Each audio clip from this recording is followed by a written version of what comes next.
Hi, it's me, your boyfriend slash girlfriend slash day friend, favorite content creator, TTBN. And I want to talk to you guys. You, the viewer. Yeah, this is like PBS or something. Anyways, earlier this year, I not challenged myself, but made a commitment.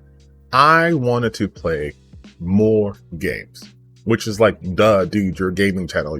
That's all you do. It's like, first off, rude. I do more than just that. But secondly, yes, I do play video games. However, I was very genre restricted. I just straight up refuse to play other kinds of games. I am a RPG boy at heart. I love my action games. And that was pretty much it for a long time. I would dabble in other things, but I mostly stuck to that. Then like a couple years ago, I should say a couple years ago. We're gonna go a little history for me, okay? So maybe like 5-6 years ago, I played this game called The Binding of Isaac. And I had never played a game like that. I had never done a roguelike game. I didn't even know that the name Rogue was the name of an actual game. I just thought it was just a genre. That's how inexperienced I was. And I played it once, I died, I didn't understand mechanics, I hated it, I stopped playing it. And I went back to the games that were comfortable, that I knew in and out, right? Then a couple years later, Dead Cells was in its early access. It didn't cost me that much to do it, so I was like, whatever. I like the art style. I'm a slut for like beautiful 2D art, especially for the pixel art. If you guys saw my stream, when I said I didn't know what to stream, and I was talking about Blasphemous and the Ninja Gaiden thing, and I was losing my mind, you know. So I gave that a shot. And something inside me clicked. Like, oh, I get it now. I understand. I understand the feeling of what a roguelike, what it's supposed to invoke. I understand now that you're going to fail. Failure is not optional. You're going to fail, but it's about making incremental progress until you get to the end. And a good roguelike doesn't make you feel like you're too far away from that end. And once I beat Dead Cells for the first time, I was like, oh my God, now what? Now my gaming experience has changed. My doors have opened. So since then, I've been playing a bunch of fucking roguelikes. I played Rogue Legacy. I did Skull, the Hero Slayer. I have played like a ton of roguelikes. And while I'm still not great at them, I still enjoy them. I like that. And that's something I didn't know I would like before because I never gave it a chance. So now, current year, 2024, I decided earlier this year, I was like, hey, you know what? Let's expand. Because you know what I don't want to be? I don't want to be one of those people who eventually makes that, why is gaming so bad nowadays? Games suck. Modern games are terrible. I hate that content so much. And I don't want to be that. That's miserable. I don't want to be miserable. So I made a commitment to do that. And so beginning of this year, I was like, Animal playing it. I wasn't big into Metrovanias. I was not. So I'll be full disclosure. I never played a Metro game my entire life. Never played a Castlevania game either. Just didn't see my speed. I know the comments are going to judge me. Whatever. I'm a gaming historian of sorts. I know the importance of those games. I understand its impact, but I personally just couldn't do it. And then I did Animal Well, and I loved it. I loved that experience so much that I did a video on it. And that got me wanting to play more Metrovania types. So when the Prince of Persia came out on Steam and it was on sale, I was like, boom, got it. I've also, even though I haven't finished it, I've downloaded stuff like Ultras. I've also played like Lost Song. Like I've done like a lot of Metrovanias just to get the flavor, just to understand where it's all coming from. And I'm probably over the break, I'm probably going to get into Castlevania just to really understand like the granddaddy, how that operates. And if Metroid ever comes on PC, I'll play that too. Or I guess I could turn my Switch on. I guess I could do that too. But I did Animal Well. And I had another, oh, I get it moment. That feeling of exploration, that feeling of, even though I know like formulaically what a Metrovania was, to be able to actually experience that, to just go into something completely blind. and just be told nothing and just going. And it's like a level of just like satisfaction that I didn't know I could achieve, because I'm so used to other types of games. This game was just like, because even like a Dark Souls game, right? I played Dark Souls. I played all of them except for Dark Souls 2. Well, I did play Dark Souls 2, but I got soft locked at the part with the well. It just wouldn't continue for me. But even those games, I feel like are different, right? Because like a classical Metroidvania, it's 2D. And so like the spaces are different. You inhabit a space differently. You don't get to see a bunch of different angles. You get to see it all at once. But still, I feel like I was in this other world. And every little corner had a secret. And even those secrets had secrets. And even until to this day, I'm pretty confident I have no idea what's going on in that game. But I enjoyed the hell out of it. So I've been looking forward to more of those kinds of games. I've been pushing myself. I've been exploring more. As far as the indie scenes go, I play more indie games every year than the previous year. In fact, if I look at my Steam library, I probably have like 5 or 6 like big games over the last 2 years, and pretty much everything else is either AA or below, right? Like I have the Plague series, the Tale of Innocence on stuff too. Like I have that series. I have been playing I've been playing a lot of indie games, including Balatro. Balatro was something, if you told me 3 weeks ago, that I would play, I would laugh in your face.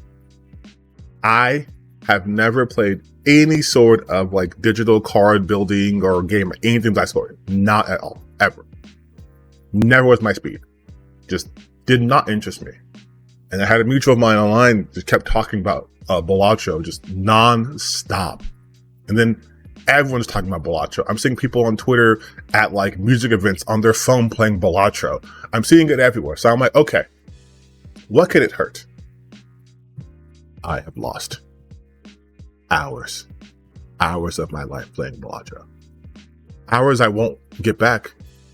And hours I don't want back. That shit fucking slaps. I didn't know that I could be addicted to something like that. I didn't know, because it's just poker. It's poker with roguelike elements, which shouldn't work.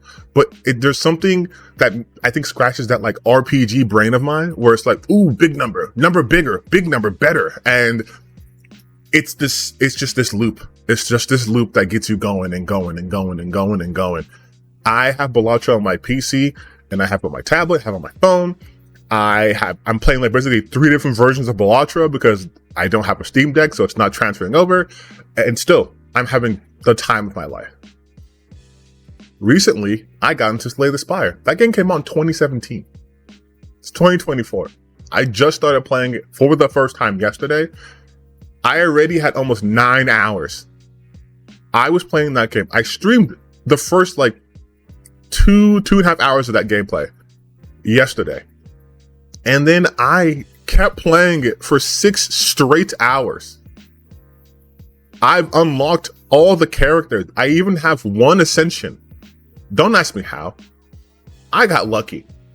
But again, I played something that I thought I wouldn't like, and I ended up really, really enjoying it.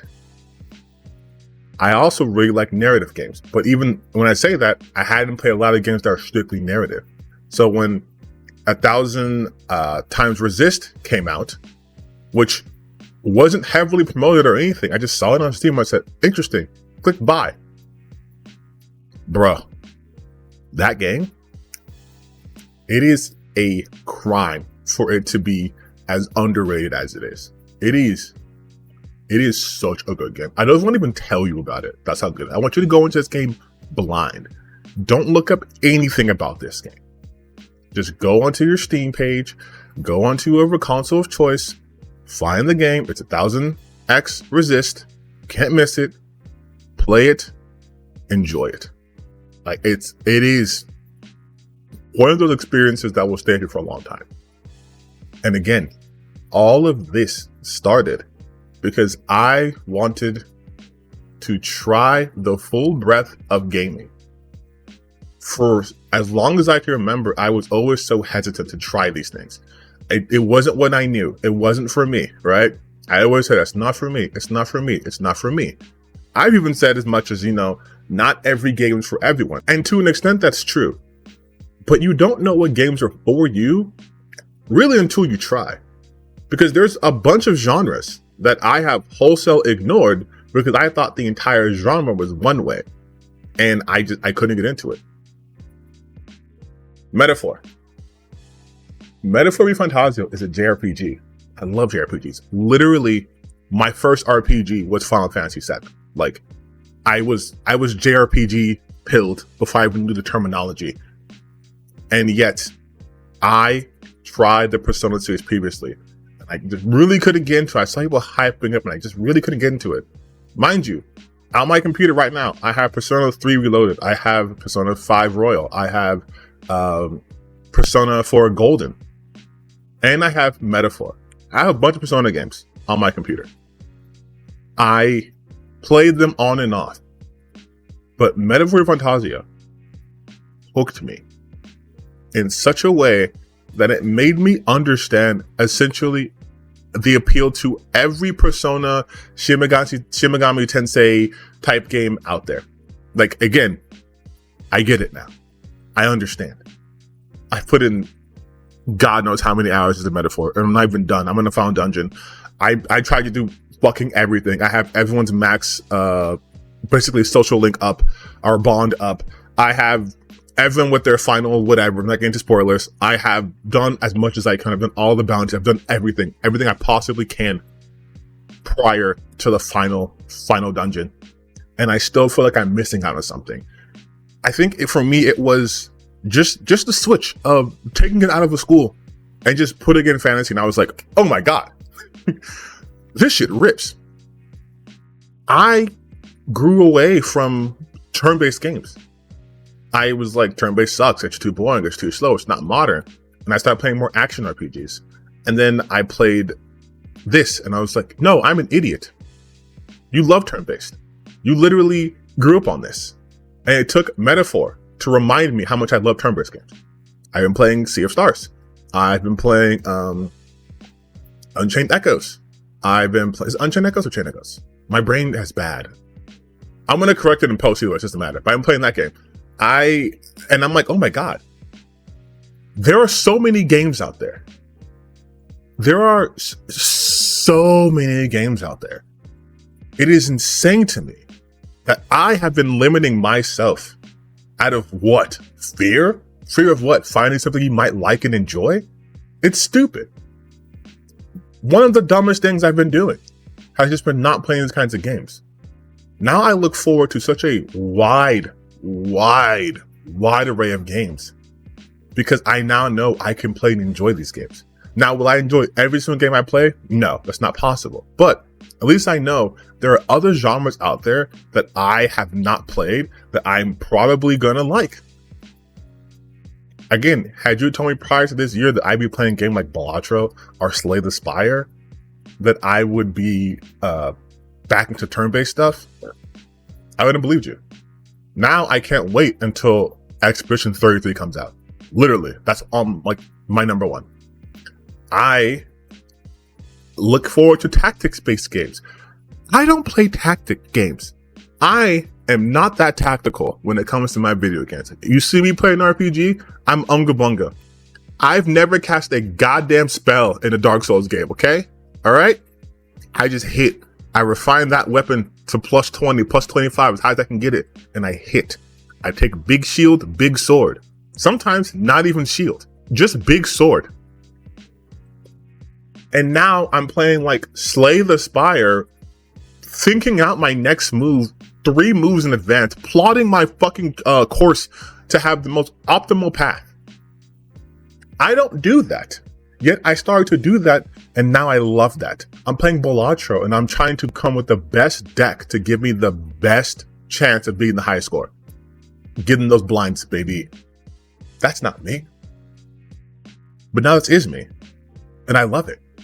The entire point of this video, by the way, in case it was too abstract and me being who I am, we should not be limiting ourselves to just one type of game. I see so many other content creators, bigger, much bigger than me, saying comments like, oh, Black Myth Wukong should win Game of the Year. And okay, let's be real. It's Shroud. Shroud said that. And I'm like, but you mostly play like extraction shooters, first person shooter games, right? I don't really see him playing lots of like third person or character action games. So like that being your basically first one, yeah, it's gonna have an impression on you, but there are better games out there than Black Myth Wukong. Had it not been Astrobot, it would have been Metaphor. If not Metaphor, probably would have been like Shadow of the Earth Tree. Like there were a lot of good games in different genres and different spheres of the gaming universe that came out this year. But I think that's the biggest issue here is we have so many gamers now who've just consolidated into one genre. And it's basically whatever the most popular genre is on Twitch. And then everything else is lame and bad and sucks. You gotta expand your horizons. You can't be so closed off. Just like in real life, you can't be so narrow-minded. You have to expand. And who knows, maybe I might get into like extraction shooters or more into first-person games. Who knows? If there's one that catches my eye, like competitive game, I mean, I haven't played Marvel Rivals. I used to be an Overwatch boy. I haven't played Overwatch in like years. I'm playing Marvel Rivals. I'm really enjoying that. Maybe that pops it off, but maybe it doesn't. But at least I'm experiencing these things. I think everyone owes it to themselves to just try games, just play games, play more games, and play a variety of games. Or I'm going to say the dirty word now. Play a diversity of games. Have a diverse collection of game. Don't just play online multiplayer games. It's going to burn you out. Don't just play only these gacha games. That's also going to burn you out. Mix it up. Be a variety player. That's my goal. I want to play a variety of games. I want to have a variety of games to play, so I have a variety of perspectives to pull from. So when I am talking about a game, it's not just because like I am a first-person shooter guy trying out a third-person action game saying this sucks because the graphics are bad. Not understanding that first-person shooters are essentially more fidelity focused because they're first person. You're seeing things more up close than you are in third person, right? But you lose that literal perspective when you're only playing one type of game. There are so many different games out there, and I feel like a fucking idiot for taking so long to actually understand that truly. And so I just wanted to tell you guys that was my journey this year. I played a lot of different types of games. I enjoyed a lot of games this year, and I'm looking forward to 2025. I mean, not only are we getting, it's probably Grand Theft Auto 6 and games like Avowed. Avowed is something also I wouldn't have been interested in before, but now it's caught my eye. We are getting more and more games. We're getting better and better games. Also, this is me in post, obviously. I forgot to mention Dispatch. That's another game that I would have never been excited to play. And now I'm like, I need a release date. I need it to come out tomorrow, actually.